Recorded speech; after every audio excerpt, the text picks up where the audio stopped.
As Netflix began to grow in popularity and they got a business model that was working and more people began to get on the subscription and they started moving from cable television to streaming services and they were doing the cutting the cord thing. One of the things that was happening was like Time Warner, Comcast, all of these different companies were getting bottlenecks of data. So there were so many people requesting live streaming data from the internet that they literally couldn't send all of the information at one time. And so what these folks did was they said, listen, we're going to have to build out infrastructure. And so here's what we're going to do. If you want priority, then you're going to have to pay us extra.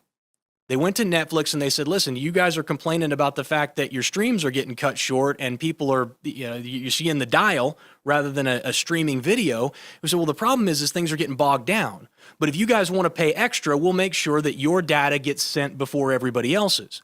Because you see, if the Time Warners and the Verizons of the world start charging us more, that means we're going to have to charge our clients more for the stuff that we're sending them. And if we have to charge them more, that means some of them aren't going to want to buy our stuff. So how do we fix this problem? Well, what if we weren't the bad guys? What if it was actually Time Warner and Verizon? What if they're the bad guys? What if we can make them out to be the bad guys and we'll pretend like this is a threat to what do we call it? Net neutrality. Let's call it net neutrality. This is a threat to net neutrality. The internet has been neutral and equal, and now it's not. And they started a campaign. And wouldn't you know it, people bought it hook, line, and sinker. This is an attempt by large corporations to petition the government to create an unequal footing where they will have an advantage over other people in the market and to shift the cost burden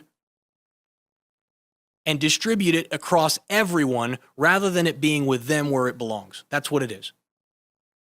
Anybody who tells you otherwise is lying to you.